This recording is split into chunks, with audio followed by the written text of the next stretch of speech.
Dialogue Maroc-Algérie, Bourita met les choses au clair.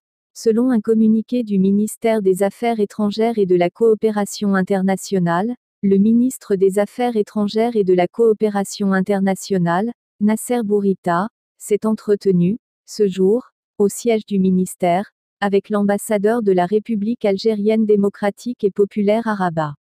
Cette rencontre intervient après plusieurs démarches, formelles et informelles, entreprises vainement, 10 jours durant, afin d'établir un contact avec les autorités algériennes à un niveau ministériel. Au cours de l'entrevue avec l'ambassadeur d'Algérie à Rabat, le ministre a réitéré le souhait du Royaume du Maroc de connaître la réaction officielle des autorités algériennes à l'initiative d'établissement d'un mécanisme politique de dialogue et de concertation avec l'Algérie, annoncée par le roi Mohamed VI le 6 novembre dernier. Cette initiative royale, qui a été saluée par un grand nombre de pays et d'organisations régionales et internationales, procède d'une volonté sincère de créer un cadre de dialogue bilatéral direct et sans exclusive pour aplanir tous les différends entre les deux pays, relancer leur coopération et se concerter sur les défis régionaux et transnationaux. Comme l'a souligné le roi, le Royaume demeure ouvert et attentif à toute proposition de l'Algérie concernant le niveau, les déclinaisons, l'ordre du jour, les modalités et le rythme de ce dialogue bilatéral. Par ailleurs, le Maroc a pris note de la lettre du secrétaire général de l'Union du Maghreb arabe, en date du 23 novembre, informant des demandes tunisiennes et algériennes appelant à la tenue d'une réunion du Conseil des ministres des Affaires étrangères de l'UMA. À cet égard, Bourita a précisé que la demande algérienne est sans rapport avec l'initiative royale. Celle-ci est purement bilatérale, alors que la démarche algérienne s'inscrit dans le cadre de la relance de la construction régionale. L'état de léthargie que connaît l'UMA, depuis des années, est essentiellement dû à la nature anormale des relations maroco-algériennes, lesquelles ne peuvent être traitées que dans le cadre d'un dialogue bilatéral, direct et sans intermédiaire. D'ailleurs, l'UMA et ses États membres n'ont eu de cesse d'appeler, jusqu'à la semaine dernière, à un dialogue maroco-algérien afin de transcender leurs divergences dans un esprit de bon voisinage et d'aspiration commune à s'élever au niveau des attentes des 5 peuples maghrébins frères.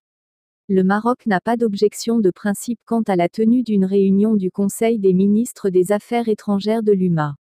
Le Royaume a, d'ailleurs, réagi de manière constructive à la proposition formulée par la Tunisie pour tenir une retraite des 5 ministres maghrébins des Affaires étrangères.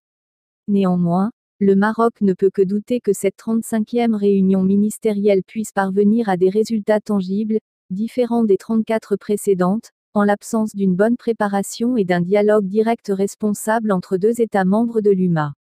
Tout en restant attaché à une relance de la construction maghrébine sur des bases saines et solides, le Royaume du Maroc réitère sa demande aux autorités algériennes de faire connaître, officiellement, leur réaction à l'endroit de l'initiative royale pour l'établissement d'un mécanisme politique bilatéral de dialogue et de concertation. Le Maroc ne peut que regretter que cette invitation n'ait pas encore connu la réaction escomptée, alors même qu'elle a toujours été demandée par l'Algérie elle-même. Malgré ce constat, le Royaume reste ouvert et optimiste quant au futur des relations entre les deux pays frères. Au moment où les autres formules, cadre régional, intermédiaire, se sont révélées infructueuses, le Maroc espère toujours que les contacts humains directs sauront apporter la réponse appropriée aux divergences bilatérales. Rédaction Infomédiaire. Voici le texte intégral de ce communiqué rendu public à l'issue d'un entretien du ministre des Affaires étrangères et de la coopération internationale, M. Nasser Bourita, avec l'ambassadeur de la République algérienne démocratique et populaire à Rabat, tenu lundi au siège du ministère. 1. Le ministre des Affaires étrangères et de la coopération internationale, M. Nasser Bourita, s'est entretenu, ce jour, au siège du ministère, avec l'ambassadeur de la République algérienne démocratique et populaire à Rabat. 2. Cette rencontre intervient après plusieurs démarches, formelles et informelles, entreprises vainement, 10 jours durant, afin d'établir un contact avec les autorités algériennes à un niveau ministériel.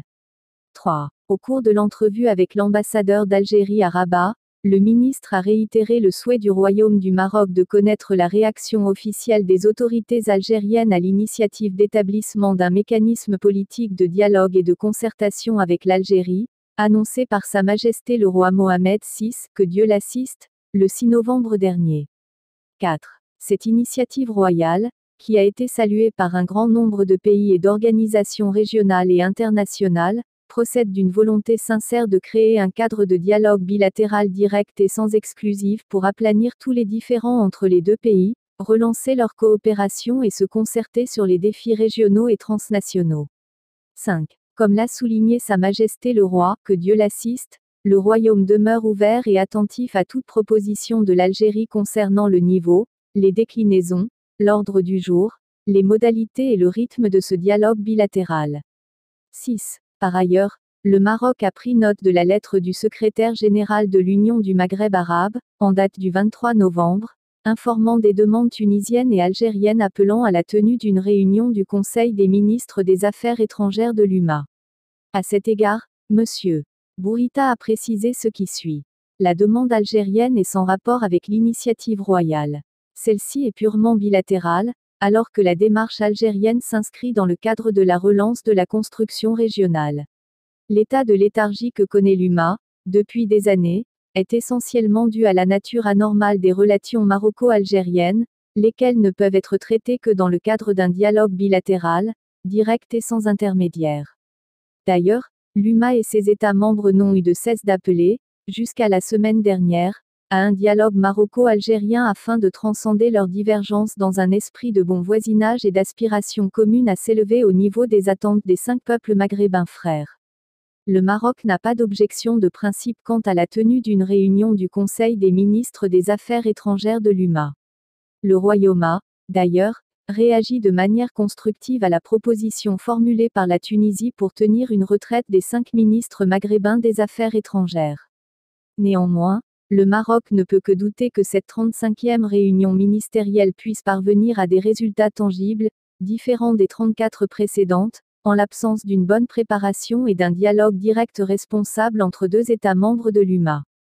7. Tout en restant attaché à une relance de la construction maghrébine sur des bases saines et solides, le Royaume du Maroc réitère sa demande aux autorités algériennes de faire connaître, officiellement, leur réaction à l'endroit de l'initiative royale pour l'établissement d'un mécanisme politique bilatéral de dialogue et de concertation. 8. Le Maroc ne peut que regretter que cette invitation n'ait pas encore connu la réaction escomptée, alors même qu'elle a toujours été demandée par l'Algérie elle-même. Malgré ce constat, le Royaume reste ouvert et optimiste quant au futur des relations entre les deux pays frères. Au moment où les autres formules, cadre régional, intermédiaire, se sont révélées infructueuses, le Maroc espère toujours que les contacts humains directs sauront apporter la réponse appropriée aux divergences bilatérales.